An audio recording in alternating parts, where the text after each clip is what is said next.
Good morning বন্ধুরা, তোমাদেরকে আরও একবার স্বাগত জানাই আমার একটা নতুন ব্লগে। এখন ঘড়িতে 9টা মতো বাজে, আমি সেকেন্ড রাউন্ড ঘুম দিয়ে উঠলাম। আজকের দিনটা আমার অনেক সকাল থেকেই শুরু হয়ে গেছিলো আর একরাশ মন খারাপ দিয়েই শুরু হয়েছিল। আজকে আমার দিদা বাইরে যাচ্ছে, মানে দিদার ভাইয়ের বাড়িতে যাচ্ছে জয়পুরে। তাই দিদাকে সকাল সকাল গাড়িতে তুলে দিয়ে আমি আবার ঘুমিয়ে পড়েছিলাম মন খারাপ নিয়ে। কারণ দিদা আমার লাইফের একটা ভীষণ ইম্পর্ট্যান্ট পার্ট। তাই দিদা যখন এতদিনের জন্য এত দূরে যাচ্ছে, আমার সেটা একদমই ভালো লাগছিল না। তাই সকাল থেকে মনটা খারাপ ছিল। তাই এসে নিয়ে আমি আরেকবার একটু ঘুমিয়ে পড়েছিলাম। তারপর 9:30 নাগাদ ঘুম থেকে উঠে আমি বালিশ বিছানাটা একটু ভালো করে গুছিয়ে নিচ্ছিলাম। ছুটির দিন মানেই আমার কাছে একটা অলসতাপূর্ণ দিন। সেদিনকেই থাকে হাতে অনেক রকমের কাজ। সারা সপ্তাহ ধরে নিজের যত্ন তেমনভাবে নেওয়া হয় না।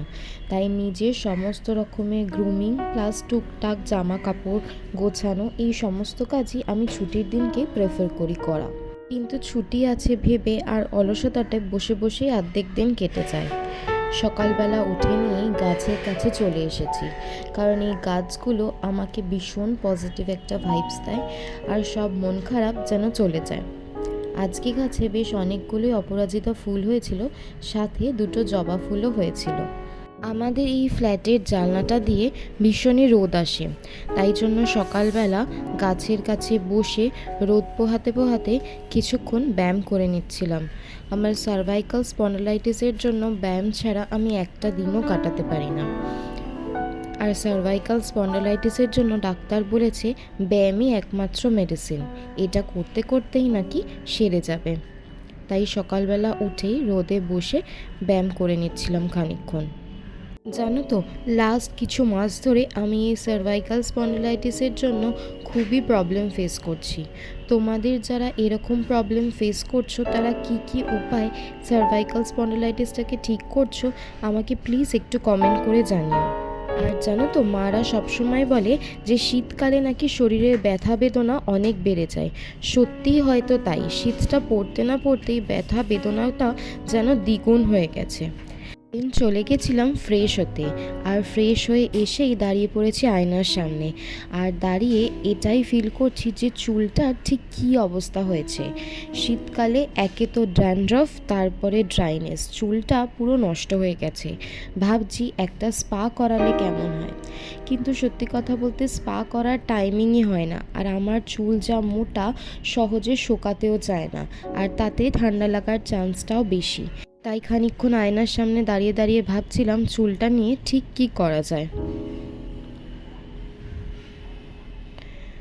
দেন ফেসে একটু টোনার অ্যাপ্লাই করে নিচ্ছিলাম, বিকজ আমার স্কিন ভীষণ ড্রাই। টোনার বা ক্রিম ছাড়া এই শীতকালে আমার একটা সেকেন্ডও চলে না। আর ঠোঁটে অ্যাপ্লাই করে নিচ্ছিলাম একটা lip balm, because dry lip আমার একদমই পছন্দ নয়। তাই কিছুক্ষণ ছাড়াই আমি লিপ বাম ইউজ করতে থাকি।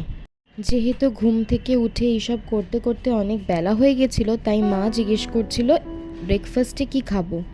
তাই জন্য আমি ভাবলাম যে দইওয়ালা থেকে আজকে একটুখানি ডালপুরি খাবো। আমাদের বাড়ির পাশেই দইওয়ালার একটা আউটলেট খুলেছে, আজকে সেখান থেকেই ডালপুরি খাবো ভাবছিলাম। কিন্তু তার আগে আমি এক গ্লাস মৌরি মেথির জল নিয়ে বসে পড়েছি। রোদ পোহাতে পোহাতে জলটা খাচ্ছিলাম, আর দূরের বিল্ডিংয়ে কিছু কাজ হচ্ছিল, মনে হয় ওটাই দেখছিলাম। অ্যাকচুয়ালি ঘুম থেকে উঠে নিয়েই আমার বেশ কিছুটা সময় নিজেকে অন করতে করতেই টাইম চলে যায়। মানে ঘুম থেকে উঠেই সঙ্গে সঙ্গে আমি ঝটপট করে সব কাজ করতে পারি না। বেশ উঠে খানিকক্ষণ বসে নিজের মতো একটু টাইম কাটিয়ে আমি আমার সকালটাকে শুরু করি, স্পেশালি এই ছুটির দিনগুলো। আর দেখো, বাবা এদিকে ধনেপাতা গাছ, লঙ্কা গাছ সমস্তটাই লাগিয়েছে। আমাদের এই পাশের জানলাটা দিয়েও কিচেনের সামনে খুবই সুন্দর রোদ আসছিল, খুবই আরাম লাগছিল সকালবেলা ঘুম থেকে উঠে। আর আগের দিন তোমাদের যে স্ট্যান্ডগুলো দেখিয়েছিলাম, সেই স্ট্যান্ড দুটো ফ্রিজের পাশে এভাবে এই গাছগুলো দিয়ে বসিয়েছি, কেমন লাগছে জানিও। তারপর বেরিয়ে পড়েছিলাম বাড়ির সামনে দইওয়ালার আউটলেটে যাওয়ার জন্য। ব্রেকফাস্টটা ভাবছি ওখান থেকেই কিছুটা কিনে নিয়ে করব। বাট আনফর্চুনেটলি আমি দইওয়ালা থেকে খালি হাতে ফেরত এলাম, আর চলে গেছিলাম ফল কিনতে কিছুটা। দেন কিছুটা ফল কিনে নিয়ে চলে গেছিলাম মিষ্টির দোকানে। এখানে এই আপেল আর ইলিশ সন্দেশগুলো দেখছো না, ওগুলো আমার খুবই ফেভারিট। তারপর মিষ্টির দোকান থেকেই কড়াইশুঁটির কচুরি আর আলুর তরকারি দিয়ে আজকে ব্রেকফাস্টটা সেরেছিলাম।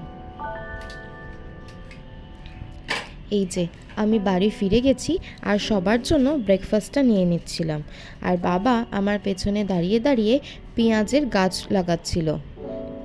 কড়াইশুঁটির কচুরি আর আলুর তরকারিটা খেতে একদমই ভালো ছিল না, কিন্তু কি করব, দইওয়ালাতে তখনও ডালপুরি আসেনি। ওদের ডালপুরি আর আলুর তরকারি আসতে আসতে প্রায় 10:30 11টা বেজে যায়।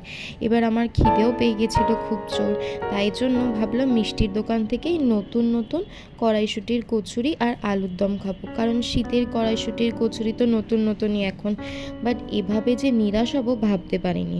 সাথে জিলিপিও এনেছিলাম, জিলিপিটা ভালোই ছিল, বাট কচুরি আর তরকারিটা দিয়ে রবিবারের সকালটা যে জমাবো ভেবেছিলাম, বাট খুবই নিরাশ হলাম। আসলে দিনটাই যখন শুরু হয় একরাশ মন খারাপ নিয়ে, তারপর যখন যাই করে নাও না কেন মনটা ভালো করার জন্য, বাট সেটা মনে হয় বিফলেই যায়, যেমন আমার সাথে হলো। তাই জন্য সবসময় আমার মা বলে জীবনে যাই ঘটে যাক, যাই হোক না কেন, সকালটা শুরু করা উচিত একরাশ পজিটিভিটি নিয়ে, যাতে সারা দিনে যাই পরিস্থিতি আসুক না কেন সেটা যেন আমরা হাসি মুখে এবং দক্ষতার সাথে ফেস করতে পারি। দেন আমি নিজের খাওয়া দাওয়া কমপ্লিট করে চলে এসেছিলাম আমার জানলার পাশে যে পায়রাগুলো থাকে তাদেরকে একটু খাবার দিতে। ওদেরকে খাওয়াতে আমার বেশ ভালোই লাগে। এটা আমার একটা ডেলি রুটিন হয়ে গেছে, যখন অফিসে থাকি তখন অফিসে, আর যখন বাড়িতে থাকি তখন বাড়ির পাশে পায়রাদেরকে খাবার দিই। জানো তো, আমার পাশেই একজন ফ্ল্যাটে একটা আঙ্কেল থাকে, ওনার ফ্ল্যাটেই প্রফেশনাল স্যালন রয়েছে, তাই ভাবছিলাম ওনার কাছে গিয়েই আজকে স্পাটা করে নেব। যেমন কথা তেমন কাজ, আঙ্কেলকে আবদার করে আজকেই ডেট নিয়ে বসে পড়েছিলাম স্পা করতে।